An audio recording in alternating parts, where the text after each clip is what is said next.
a tale of loss and haunted house. On the outskirts of the city of Salem, in the state of Massachusetts, stood an old, dilapidated house, surrounded by dense forest, which seemed to constantly gnaw at its crumbling walls. It instilled unease and fear in the hearts of the inhabitants. But for the Johnson family, it was the only available home they could afford, and their need for peace and privacy was so great that they decided to take the risk. John and Kate Johnson moved there with their 3 children, twins Jane and Olivia, and youngest son, Jackson.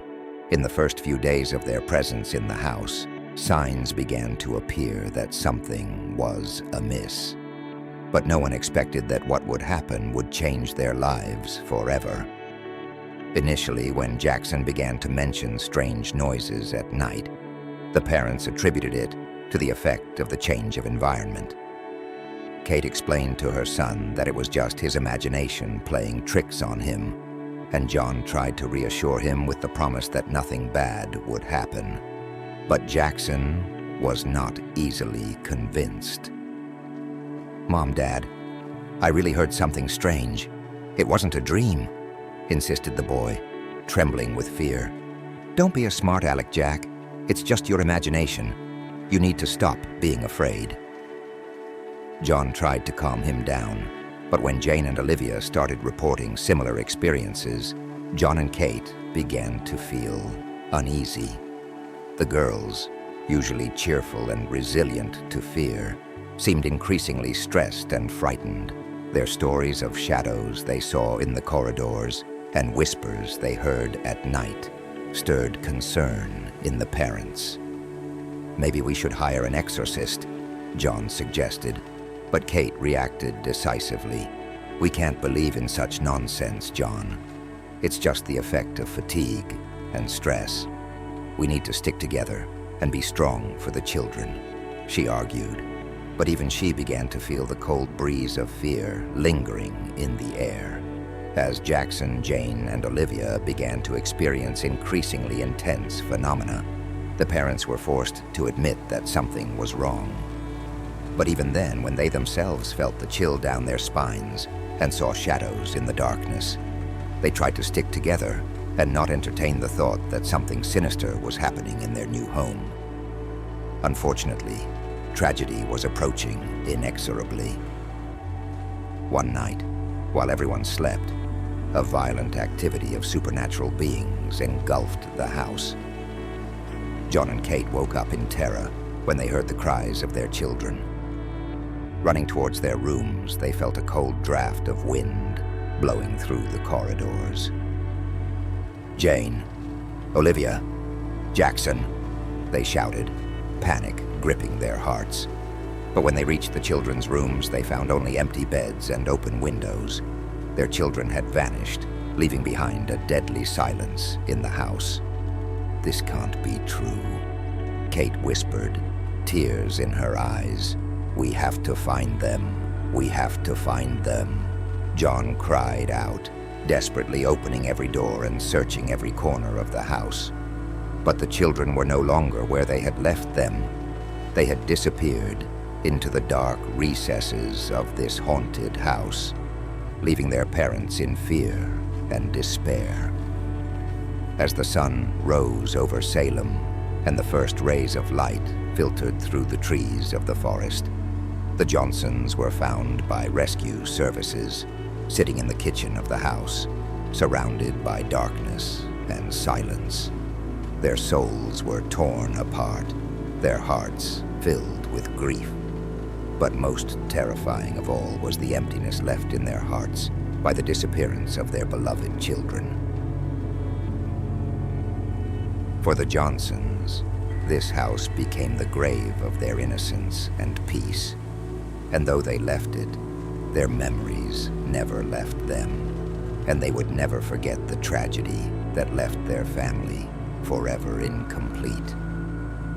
After the disappearance of the Johnson children, the family's life ceased to have any meaning.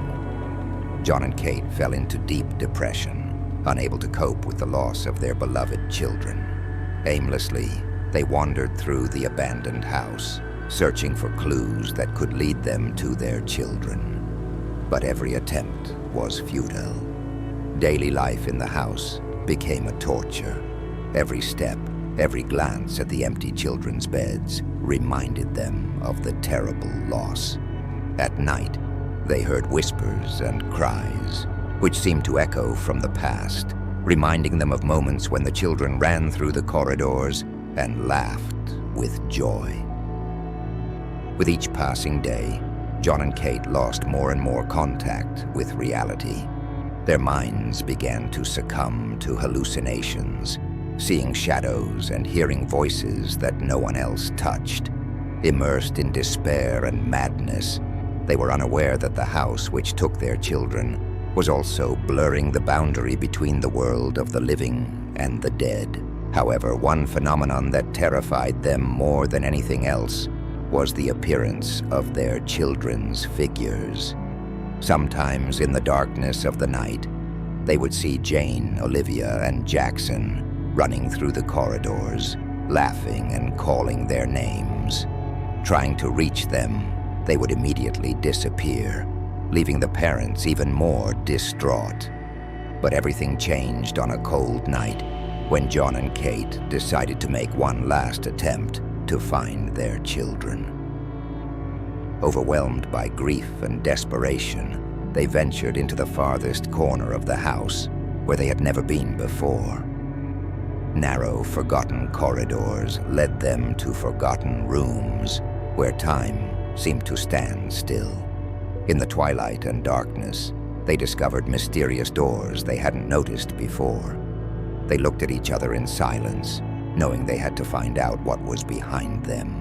When they opened the doors, they were greeted by a wave of cold and darkness.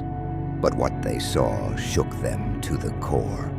Before them lay a forgotten room, full of dust and cobwebs, with an old, leather-covered armchair. In the armchair sat something that seemed to be a human shadow. The body was intertwined with the shadow, and the face was hidden in darkness. But when they looked closer, they recognized those eyes, those smiles, those hands reaching out to them. "Why did you leave us?" The shadow spoke, its voice echoing from the past. John and Kate froze with fear. They knew it couldn't be their children, but the body before them seemed so real, so true. Could it be possible that their children had returned? "We need to get out of here," John shouted, trying to step over the threshold of the room. But before he could take a step, the shadow leapt towards them, engulfing them in its dark embrace.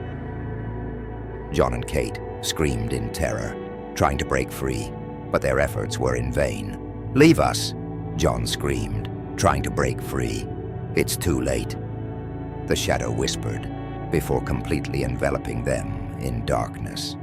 The last thing they heard was the echo of their children's cries, disappearing into the darkness with them. And the house which consumed their innocence remained abandoned and haunted, waiting for the next family to fall into its trap.